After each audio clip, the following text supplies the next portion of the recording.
But our boy Koda meets this dude Akiyoshi in the bathroom, and I'm not gonna lie, he's pretty damn close to putting it all on the line, bro. He's like a good 5 seconds away from doing what he gotta do to save the world, bro. Doing something strange for a piece of change, but suddenly he feels something long and hard hit the top of his dome. This video is sponsored by AFK Arena. So as you all may know, that slime isekai, aka That Time I Got Reincarnated as a Slime, is recently started airing again for what I believe is its 3rd season. Now, this news on its own, it's already cool enough, right? Like, the slime isekai, it goes pretty hard, I'm not gonna lie, but today, I come bearing even greater news. As of this June, AFK Arena will be launching a full-fledged and official collaboration with the Slime anime, meaning that characters like Rimuru and Shuna from the Slime anime will now be officially joining AFK Arena's hero lineup of over 100 heroes. As y'all know, Rimuru from the Slime anime is able to speed run leveling up, like he's basically able to get stronger quickly by absorbing powerful opponents, and in AFK Arena, you can also experience this same sort of rapid, easy growth, because even when you're away from your keyboard, or AFK, the game will still automatically cultivate resources for you, making it so that you're even stronger when you come back to the game. If you want to live your slime isekai fantasy and experience the awesomeness of AFK Arena while playing as Rimuru or Shuna, you can download AFK Arena using the special link in my description, and you can start playing AFK Arena today. Thank you again to AFK Arena for sponsoring this video, and now back to the video. Imagine you work at a hotel, right? But this hotel isn't just any old Best Western or whatever. It is a giant 100-story hotel filled to the brim with billionaires, celebrities, hitmen, and time travelers. This right here, ladies and gentlemen, is the story of Babel. So we start off by getting a look at this giant tower, right? Like this giant tower that's sitting smack in the middle of Tokyo. This right here is the Tower of Babel. I guess over time, this tower that has prehistoric origins was like renovated and modernized and industrialized into this giant metropolitan skyscraper. But we get a look inside this tower, right? We get a look inside what I assume is like a lobby or some sort of ballroom. And as of right now, there's currently like this big New Year's celebration going on, right? Like this big ass party. All the rich niggas are having a countdown party for the year 2015. It's like this giant, lavish, over the top sort of banquet. We then get a look at our main character, right?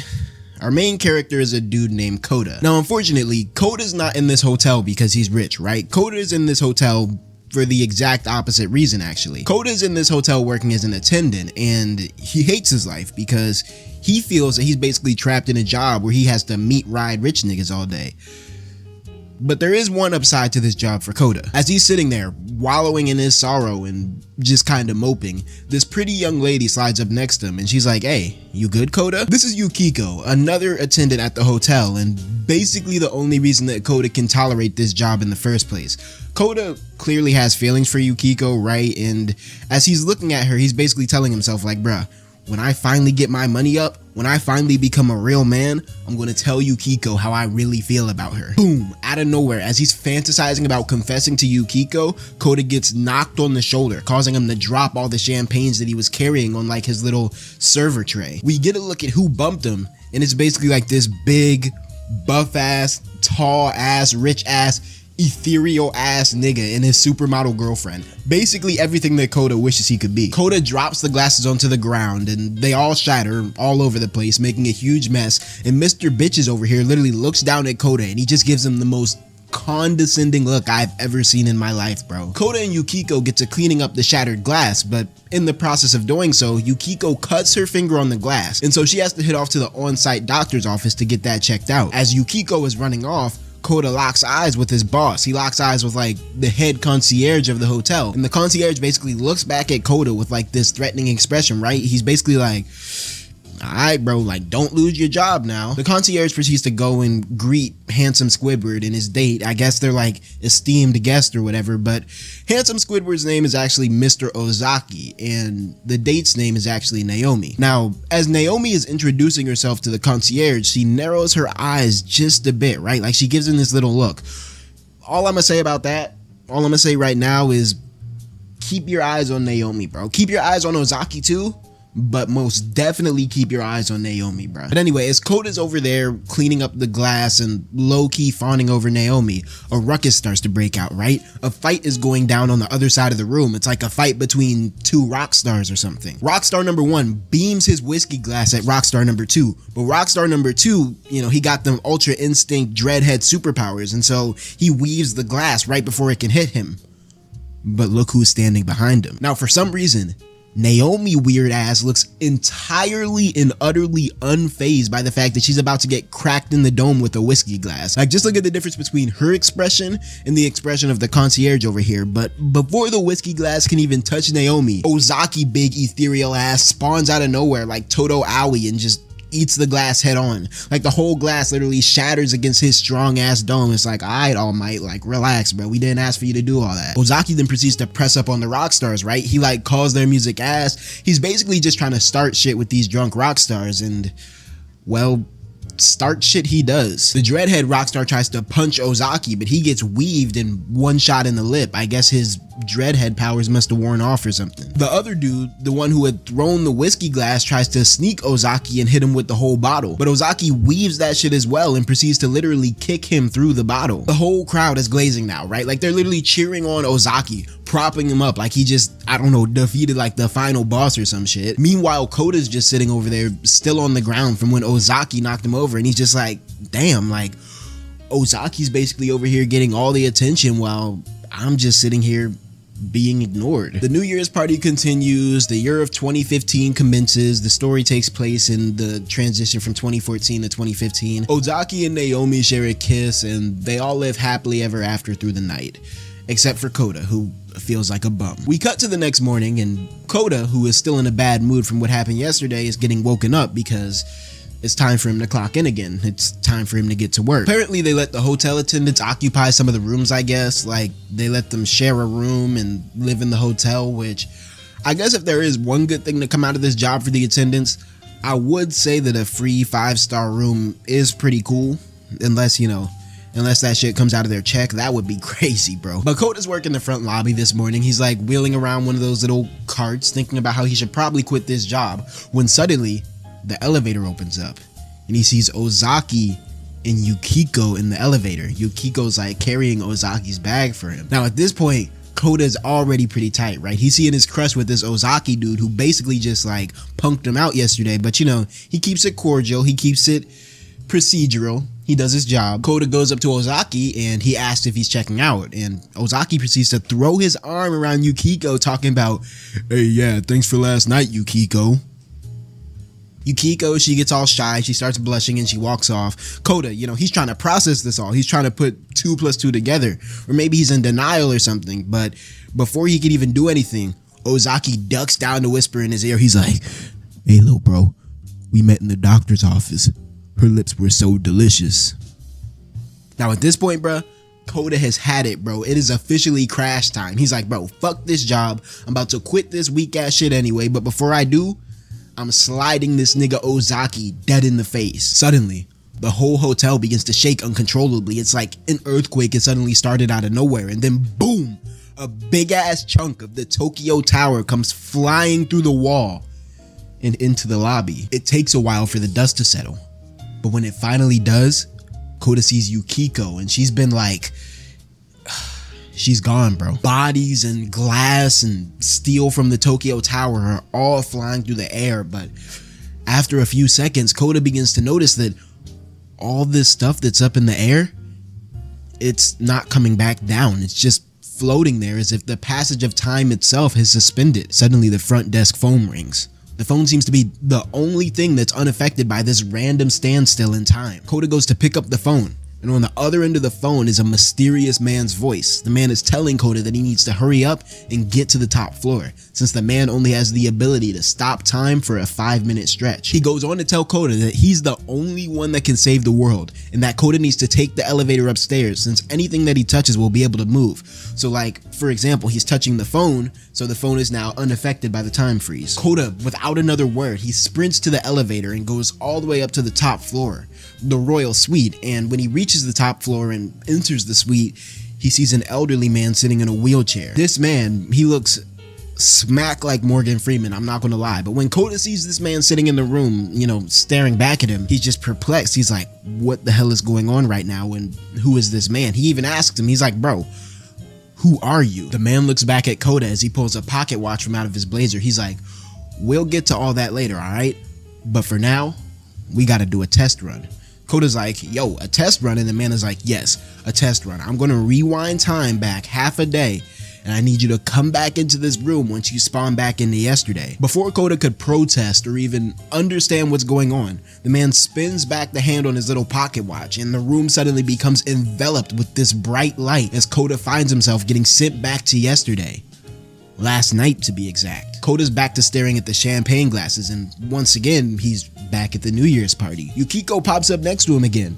Ozaki bumps into him again. He spills the glasses on the ground again, but this time, as Yukiko goes to assist him in cleaning up the mess, he grabs her hand and stops her because he knows that she's destined to end up getting herself cut on one of the glasses and then go to the doctor's office where she'll meet Ozaki, and you know what I'm saying? He's playing his cards right. Before long, the same fight from yesterday breaks out. The whiskey glass is thrown at Naomi. Ozaki steps in its path to intercept it, but this time, Koda catches the glass before it can hit Ozaki. He honestly looks cold as hell right now, bro. He looks like a young Peter Parker out here with the reflexes, even though he's technically a time-traveling hacker. But Ozaki and Koda lock eyes, but before any words can be exchanged, Koda remembers what his mission was, and he sprints off back to the royal suite to go meet up with the old man once again. As Koda enters the room, the old man is already talking. He's like, well, do you understand now? And Koda's like, understand? Bro, the fuck do you mean understand? Like, what the hell is going on right now? The old head finally starts to explain himself. He's like, look, Koda, my name is Yang, and I'm the guardian of time. Koda's like, the guardian of time? And Yang goes on, continuing to explain things further. Yang explains that he has the ability to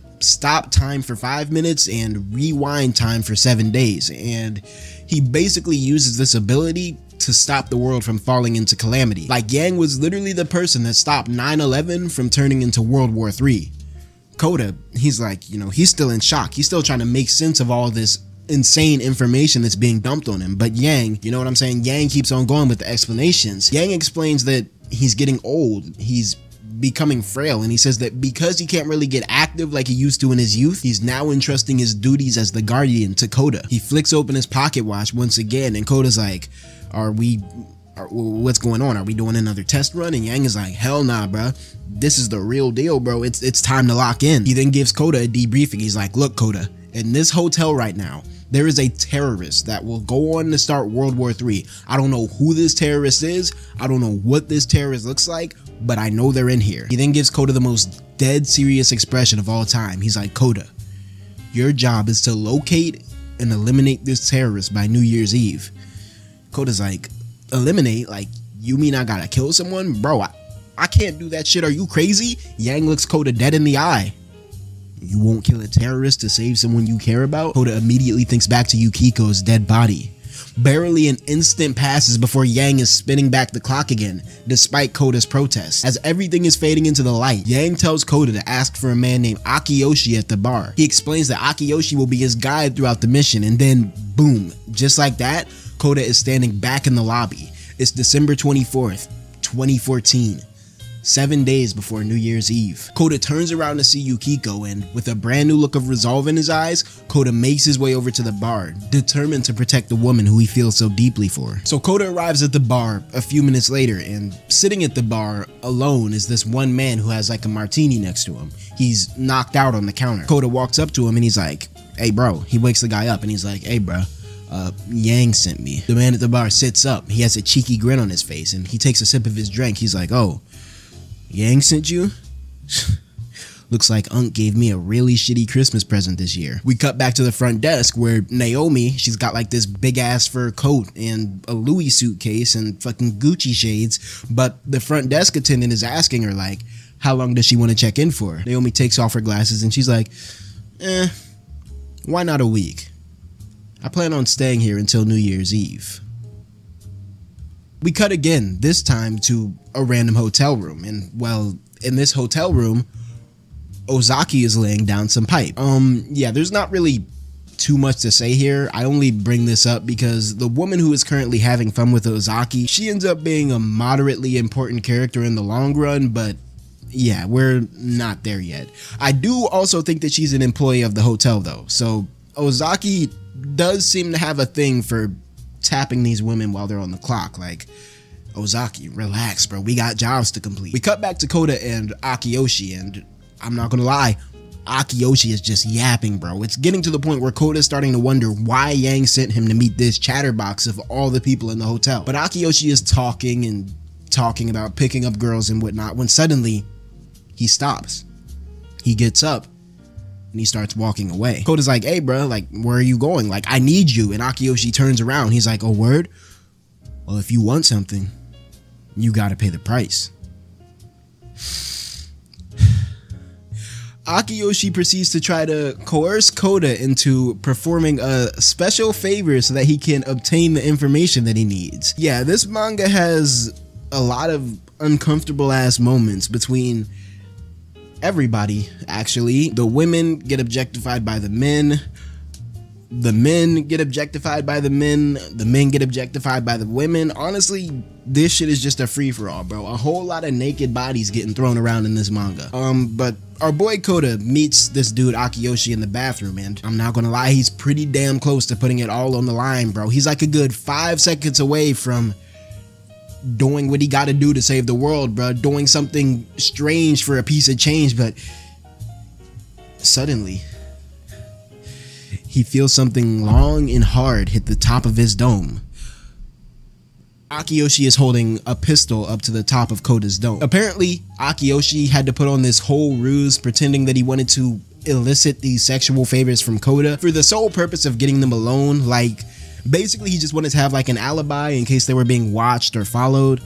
Now personally, you know, I would have come up with some other fake shit. I would have been like, yo, come to the bathroom to get these drugs, or like, I don't know. I just feel like there were lots of other ways Akiyoshi could have executed this alibi to reach this same end, but you know, that's just me, I suppose. Akiyoshi goes on to explain to Koda that he's about to enter a whole new world, a world filled with hitmen and criminals, a world where seeing guns like this one wouldn't necessarily be an uncommon sight. Bear in mind, right, this story takes place in Japan, so you know, it's not like here in the US where everybody and their mom got the blicky. As Akiyoshi leaves the bathroom stall, he goes on to explain that everybody's got a talent, some type of talent that makes them useful. Akiyoshi, for example, has an absolutely insane memory. He has a damn near eidetic memory that allows him to remember the names of all the Babel Hotel's employees and all the Babel Hotel's regulars at any given time. Bear in mind, this is a big ass hotel, bro. That is a lot of damn names. Akiyoshi then brings up Ozaki, right? He's like,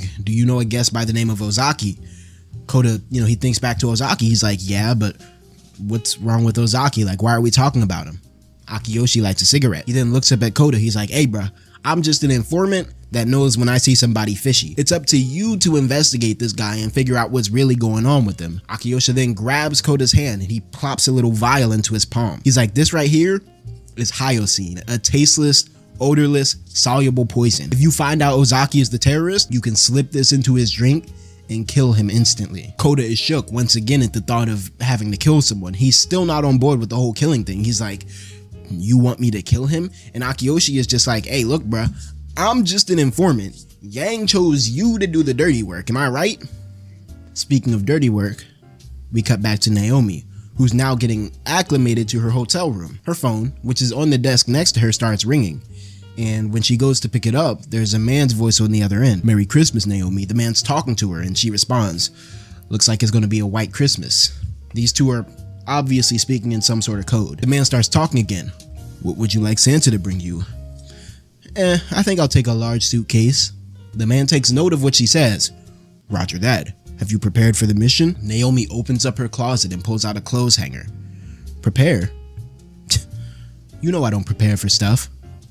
I just go out there and make it happen. We cut back to the lobby area, where Koda is rushing to speak to Yukiko before he gets to investigating Ozaki for his mission. He pulls up on Yukiko and he's like, look, Yukiko, I need you to take New Year's Eve and New Year's Day off. Like, I need you to get out of here for those days. Run as far away from here as possible. Yukiko's like, run away? Like, why? What's going on? What are you talking about? And then she reminds him that, like, even if she wanted to take those days off, she couldn't because they had already put out the work schedule for that month. Koda's like, damn. You right. And then he starts thinking about the alternate timeline where Ozaki's smooching all up on Yukiko. Yukiko's like, anyway, bro, you're being kind of weird and I gotta get back to work, so see ya.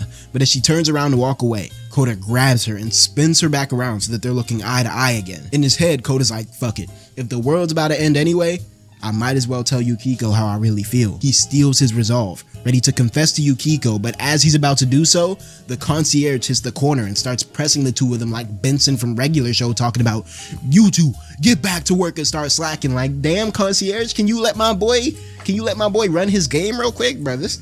Yukiko apologizes and runs off. You know, she's embarrassed. She, you know, doesn't want to lose her job. Kota, on the other hand, Kota just kind of stands there and takes his L. The concierge looks like he has something to say to Kota, but he just turns around and walks off like he has somewhere else to be, something more important to attend to. We cut back to Naomi, who's now on the 30th floor, waiting for one of the elevators to reach her. The elevator comes to her floor, it opens up, and a man dressed in a trench coat is waiting in there for her with like this big ass suitcase sitting next to him. Naomi gets onto the elevator and she stands on the opposite side of the elevator than what the man is on. Like, she stands across from him. The elevator goes down 5 floors, down to floor 25, and when it opens up, the lady who had just been fornicating with Ozaki gets onto the elevator.